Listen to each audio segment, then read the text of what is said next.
If you are a hardcore election night vote watcher, time to think about stocking up on the no-dos. It could be a late one 2 weeks from tonight. In fact, the latest ABC News Washington Post poll has President Obama and challenger Mitt Romney at less than 1 percentage point apart. So with such a divided nation, we decided to try a little party-crashing experiment for the last debate. Here's ABC's David Wright with the great debate swap.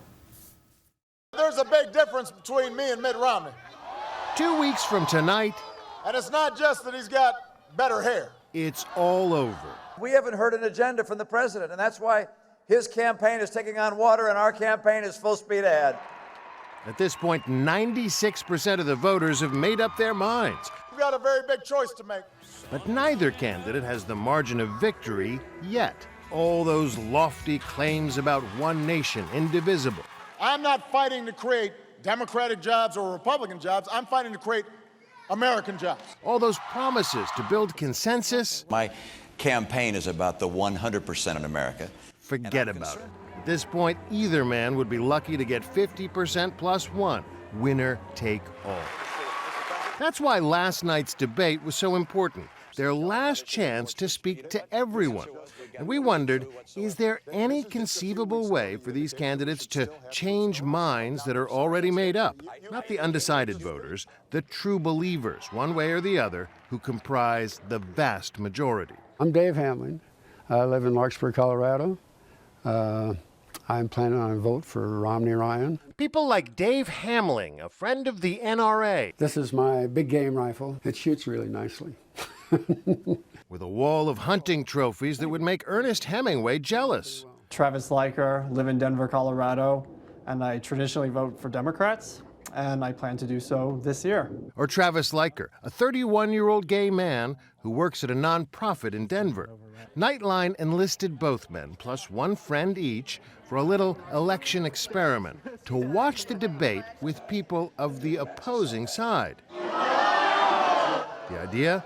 Debate swap. Two interlopers forced to mingle behind enemy lines. For Travis Leiker and Monisha Merchant, it meant going to the varsity sports bar, where Monday Night Football got downsized for one night. All the TV sets, Fox News.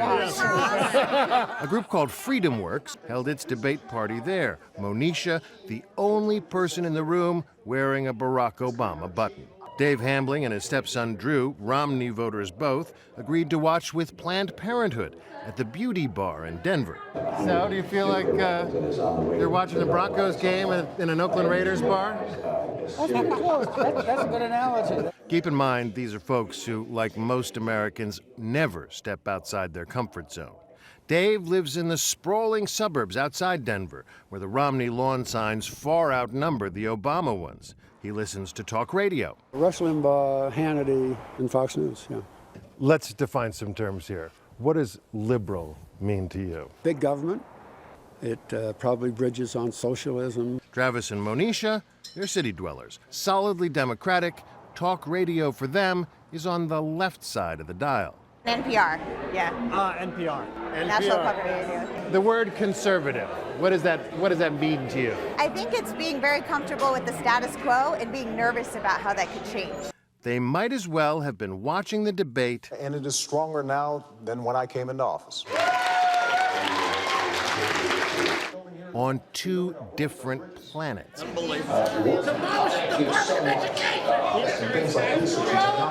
Afterwards, at the bar, something interesting. Do you really think that the Republicans would outlaw birth control? Yes. Genuine debate and discussion. Do you think it's like things have derailed in the last 4 years, or do you think I think it's a steady progression.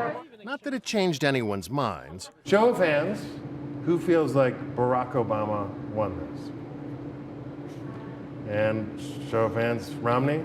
How about undecided? Can I do undecided? Undecided. I didn't have a chance to really absorb it as much as I probably would if I was at home. I think I'm undecided until I watch it again. Among all of you, did this confirm your feelings about the other side, or were you surprised by something? What was surprising is that you don't interact much with the other side. At the end of the day, just like well-behaved fans in a sports stadium, you can respect each other. You're both passionate about football, and you find those common common things, even though you might be rooting for different teams. I think members of both groups, obviously, like she said, have a lot of the same opinions actually on things. And sometimes it's more just a matter of how we get to the ends. 2 weeks from tonight, 50% of this little group will triumph, 50% be bitterly disappointed. The challenge for the winner, whoever he may be, will be to unite them, if he can. I'm David Wright for Nightline in Denver.